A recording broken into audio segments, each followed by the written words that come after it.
तो यार कहानी वहीं से स्टार्ट होती है जहां पर खत्म हुआ था। हमारे जो तीनों के तीनों बंदे थे ना, लिटरली मेरे घर की ओर देखकर निकल जाते हैं। लेकिन क्या वो घर थोड़ी ना था, बल्कि ये बोले कि वो तो एक मंदिर था, वो भी किसका, बुद्धा का, जिसको देखकर हमारे सारे के सारे बंदे, आई मीन अपना लीडर, आई मीन अपना डेप्यूटी एल्डर, आई मीन अपना एमसी, वो ग्रीट करते हुए बुद्धा को फुल इज्जत दिए जा रहे थे। लीडर बोलती है कि गुड, बस एक बार मेरा मनोकामना पूरा तो हो जाए, फिर देखना अगर रातों रात सेक ना खड़ी कर दी तब बोलना। और वो इतना बोल ही रही थी तभी अचानक से मूर्ति की ओर से एक आवाज आती है कि तुम सब चूतिए कहीं के, दिमाग नाम की कोई चीज नहीं है, क्यों है ना। जिसकी बातों को सुनकर हमारी दोनों की दोनों लड़कियां लिटरली मेरे पूरा का पूरा खुश और मनी मन सोचती है कि क्या ये गुड जिंदा है। सेन बोलती है कि नहीं यार, ऐसी कोई बात नहीं है। कहा जाता है कि जिसका कल्टीवेशन सबसे हाई होता है ना, वो बड़ी आराम से हेवन और अर्थ के बीच में बात कर सकती है, समझे। इनफेक्ट ये बोलो कि हो सकता है कि यह आवाज इस मूर्ति की नहीं बल्कि कोई स्पिरिट की है। जहां पर अगर बात करें अपने एमसी की, तो वो भी ये सारा का सारा कांड देकर अपने लीडर से बोलता है कि बॉस तुम जैसा समझ रही हो ना, ये बिल्कुल भी वैसा नहीं है। और अब जाकर पता चलता है कि ये जो आवाज था ना, ये किसी और का नहीं बल्कि एक आदमी का था, जो कि उस मूर्ति के पीछे से बोले जा रहा था। बंदा बोलता है कि सालो आखिर तुम सब यहाँ पर क्या कर रहे हो, क्या तुम नहीं जानते कि ये जगह भिखारियों के लिए सोने की जगह है, या फिर तुम्हें सच्ची में दिखाई नहीं दे रहा कि हम लोग यहाँ पर सोए हुए हैं। जिसकी बातों को सुनकर माओ भी परेशान होते हुए अपने लीडर से बोलती है कि अरे यार सिस्टर, अब हम लोग क्या करें, यहाँ पर तो सिर्फ पहले से ही एक बंदा है। हाँ दिखाई तो मुझे भी दे रहा है, पर टेंशन लेने की कोई भी जरूरत नहीं है, सिर्फ एक ही तो बंदा है, हम इसको लात मारकर यहाँ से निकाल देंगे। और चिल्लाते हुए बोलती है कि साले तेरी माँ का, चल जल्दी करो, दफा हो जाए यहाँ से, अब से ये जगह हमारी है, समझे। ओह माय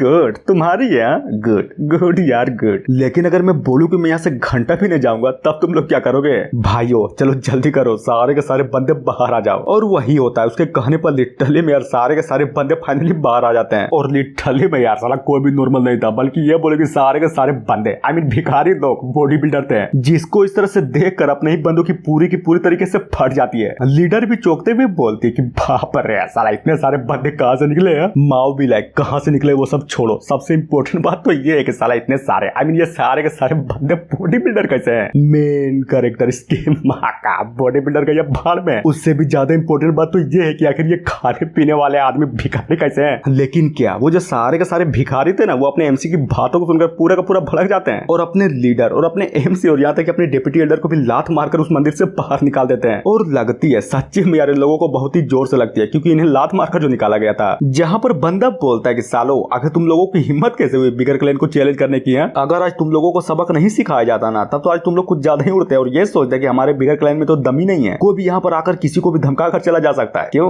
मैंने सही बोला ना। लेकिन नहीं, यहाँ पर ऐसा बिल्कुल भी नहीं हो सकता, क्योंकि जब तक हम लोग यहाँ पर है ना, साला किसी की औकात नहीं जो यहाँ पर आकर बकचोदी कर सके, समझे। तभी उन बॉडी बिल्डरों में से एक बोलता है कि बॉस अरे यार छोड़ो उन सबको, क्या तुम भूल गए हमने आज नाश्ते के लिए बिल्कुल भी भीख नहीं मांगी, तो चलो चलो यार चलो जल्दी से मांगते हैं। सीन चेंज होता है माओ की ओर, जो कि उन सबकी बातों को सुनकर पूरा का पूरा गुस्से में थी कि साले तुम सबकी हिम्मत कैसे हुई हम सबको धक्के मारकर बाहर निकालने की। और वो इतना बोलने के बाद जैसे ही कुछ करती ना, तभी अचानक से अपना जो लीडर था वो भी उसके हाथों को धरते हुए बोलते कि रुक जाओ, एक मिनट यहीं पर रुक जाओ। और मनी मन माओ से बोलती है कि क्या तुम भूल गए, अगर हम अपने सेट का शॉर्ट टेक्निक यहाँ पर यूज कर देंगे ना, तब तो हम बड़ी आराम से पकड़े जाएंगे, समझे। उसके बाद क्या हो सकता है कि कोई बंदा हमें ट्रैक कर ले, और सबसे इंपॉर्टेंट बात तो ये है कि हमें चोट भी लगी पड़ी है। माओ बोलती है लेकिन ये तो गलत बात है ना, जब हमारे पास रहने के लिए कोई जगह ही नहीं होगा, तब हम अपने दादा उस सेट को कैसे फाउंड करेंगे। चिंता मत करो, सब कुछ होगा, बरोबर होगा, वादा करती हूँ वो एक दिन जरूर आएगा जब हम अपने सेट को फिर से फाउंड करेंगे। जिसकी बातों को सुनकर माओ भी अपने सेट लीडर को गले लगकर बहुत ही जोरों शोरों से, आई मीन कूट कर रोए जा रही थी। जहां पर अगर बात करें अपने एमसी की, तो हाँ उसका ध्यान तो साला कहीं और ही था, आई मीन उन्हीं तकनीकों वाली बुक पर। देखो अपने एमसी को तो यही लगता है कि ये जो तकनीक वाली बुक है ना, लिटरली ये तकनीक वाली बुक एंशिएंट टाइम से बिलोंग करती है और ये रियल में है। लेकिन क्या अपने एमसी को तो साला घंटा भी नहीं पता कि ये जो किताब है ना, ये कोई असली किताब नहीं बल्कि नकली किताब है, जिसको लीडर ने किसी गरीब दुकानदार से लिया था, समझे। एमसी सोचता है कि वाह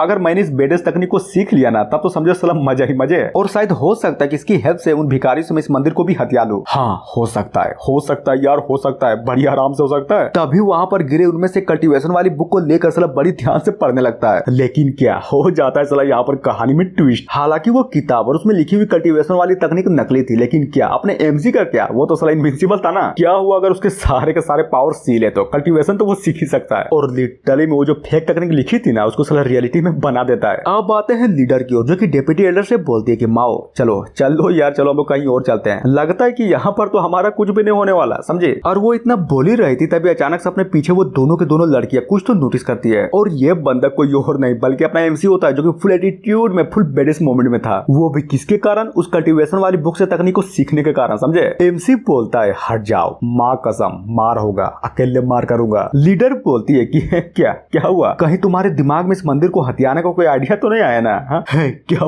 बात बोल रहे हो सच्ची में? मतलब तुम्हारे पास कोई आइडिया है? बताओ बताओ यार, मुझे भी तो बताओ। एमसी बताता है कि यस है ना, ये है idea, primordial gold body refining तकनीक। इसको मैंने पढ़ा और तुम्हें पता है मैंने सीख भी लिया, वो भी बड़ी आसानी से, समझे। अब देखना उन सारे के सारे भिखारियों को लात मारकर उस मंदिर को कैसे हथियाता हूँ। और ये बोलकर मनी मन सोचता है कि नाइस, इसको कहते हैं टैलेंट। लिटरली में यार एक टैलेंट। नहीं बताओ क्या सच में किसी की औकात है जो इतना शॉर्ट टाइम पर किसी कल्टीवेशन तकनीक को सीख सके हैं? और मुझे ये भी पता है कि जब सेक लीडर और डिप्टी लीडर को पता चलेगा ना कि इतने शॉर्ट टाइम पर मैंने किसी कल्टीवेशन तकनीक को सीख लिया है, तब देखना यार, देखना इन लोगों की तो लिटरली में होश उड़ जाएंगे। लेकिन क्या उड़ता है, होश तो उड़ता है लिटरली में यार। अपने एमसी की बातों को सुनकर वो दोनों के दोनों पूरी के पूरी तरीके से चौके पड़े थे और साला पूरा का पूरा कंफ्यूज भी थे। लीडर सोचती है कि कल्टीवेशन तकनीक, लेकिन ये कल्टीवेशन तकनीक तो नकली थी ना। जहां पर अगर बात करें माओ की तो वो भी साला बिल्कुल यही सेम चीज सोचे जा रही थी कि नामुमकिन, भला ये कैसे हो सकता है? मतलब इसने एक तकनीक को सीखा, वो भी किससे? इस किताब से। हा? और वो इतना सोच ही रही थी तभी अचानक से पीछे से कोई तो बोलता है कि बच्चे क्या कहा तुमने, प्रिमोडियल गोल्ड बॉडी रिफाइनिंग तकनीक?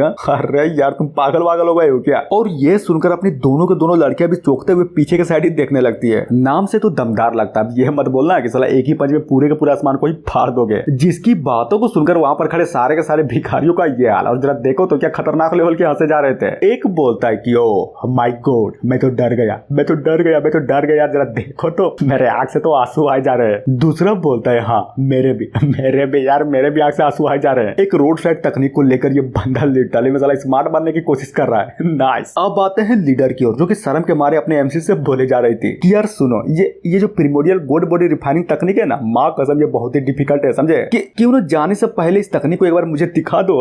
माँ बोलती है भाई मत जाओ यार मत जाओ, मैं तो यही बोलूंगा। आई मीन तुम्हारे लिए सबसे बेस्ट यही होगा कि तुम वापस आ जाओ, समझे।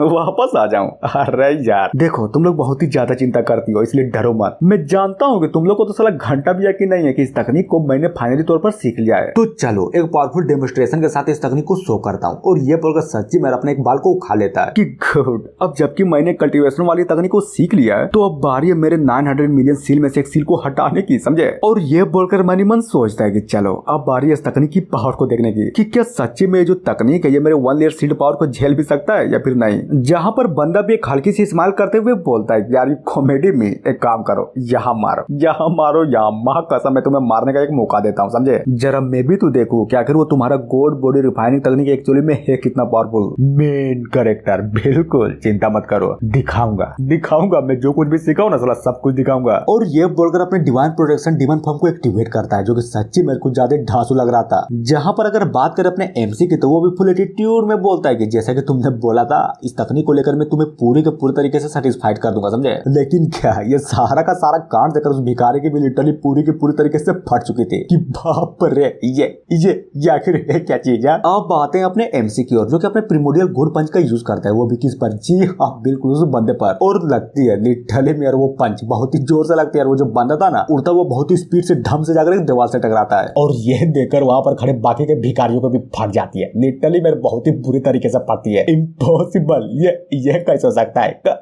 कहीं मैं कोई सपना तो नहीं देख रहा हूँ ना। जहां पर बात करें लीडर और डिप्टी एल्डर की तो साला वो लोग भी चौके पड़े थे कि बाप रे, मतलब सच्ची में इस बंदे ने हमसे बिल्कुल भी झूठ नहीं बोला था। माओ बोलती है यार वो सब छोड़, सबसे पहले ये बता कि ये तकनीक सच्ची में तुमने किसी दुकान से ही उठाई थी ना? दिखने से तो नहीं लगता कि ये तकनीक झूठी थी, बल्कि ये बोला कि ये तकनीक तो बिल्कुल असल है। एमसी सोचता है कि गुड, मुझे तो लगा था कि अपनी सील को हटाने के बाद मेरी जो पावर है ना वो साला कुछ ज्यादा बेकाबू हो जाएगी, लेकिन नहीं हुई, सच्चे में यार बिल्कुल भी नहीं हुई। यानी कि अब मैं अपनी पावर को पूरी के पूरी तरीके से कंट्रोल कर सकता हूँ। नाइस। और अगर बात करें प्रिमोडियल गोल्ड बॉडी रिफाइनिंग तकनीक की तो मुझे ये तकनीक सच्ची में बहुत ही मस्त लगी। तभी अचानक से सीन चेंज होता है डिवाइन फ्लेम सेक्ट में, जहां पर हमें वही बिल्कुल यार बिल्कुल वही सन गॉड की मूर्ति को दिखाया जाता है, जो कि अचानक से धीरे धीरे करके हिले जा रहा था। बुढ़ा बोलता है आई मीन वही डिवाइन फ्लेम का सेक्ट लीडर कि लगभग 500 साल पहले ये जो गोल्ड स्टैचू है ना इसका 3 सन लिटरली मेरा अचानक से डिस्ट्रॉय हो गए और इतने साल बाद आज ये स्टैचू फिर से हिल रहा है। तो फिर क्या मैं मान लूं या फिर हो सकता है कि हमारा जो प्रोपेसी है वो फिर से वापस आ रहा है। अब आते हैं शॉर्ट टॉम में और यहाँ पर भी लिटरली मेरे बहुत ही बड़ा फेनोमेना घट रही थी। जहां पर अगर हम बात करें इस घटना की तो एक्चुअली में घटना था क्या, तो हाँ इस घटने का नाम था डायनासोर मैनिफेस्टिंग, समझे। उसी टाइम इस तरह की एक महान घटना को देखा गया था, समझ गया, यानी कि हमारे टॉम के लिए कुछ ज्यादा खतरनाक खतरनाक लेवल की अपॉर्चुनिटी मिलने वाली है। गुड। और इतना बोलने के साथ ही सीन अचानक से चेंज होता है एक और नई जगह पर। कोई तो बोलता है कि क्या तुम्हें याद है भविष्यवाणी में एक्चुअली में क्या कहा गया था? हाँ, बोला ये गया था कि जब भगवान का पुत्र धरती में उतरेगा ना तब स्वर्ग के दानव को जन्म होगा, और ये चीज तब होगा जब आसमान में हमें एक स्वord का स्लेश दिखाया जाएगा, समझे। दूसरा बोलता है कि हाँ बात तो आपने बिल्कुल सही बोली है, लेकिन ये भविष्यवाणी तो अधूरी है ना, क्योंकि आप खुद ही देखिए जब ये भविष्यवाणी बोला जा रहा था, आई मीन किया जा रहा था, तब हमारे 9 एल्डर जिंदा थे।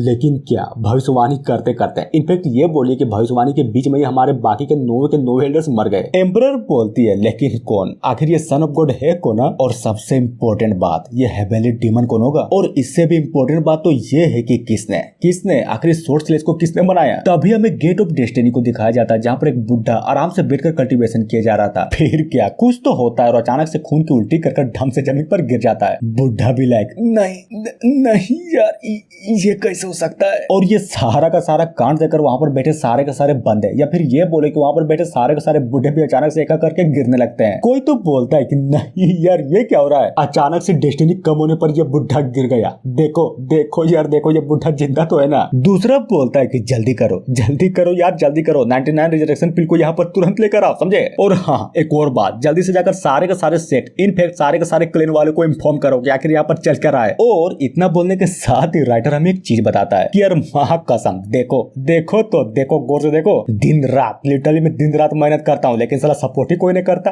करो ना यार करो। और सबसे इम्पोर्टेंट बात, जाने से पहले 1 नंबर रिव्यू चैनल को सब्सक्राइब कर देना, ओके। हाँ तो गाइस बताओ कैसी लगी ये एपिसोड? मजा तो आया ना? अरे यार पता है मजा तो बहुत आया होगा, क्योंकि ये मानवा है ही साला कुछ ऐसे। अब मिलते हैं नेक्स्ट वीडियो में, जो कि अगले फ्राइडे टू संडे आएगी, समझे। So thank you.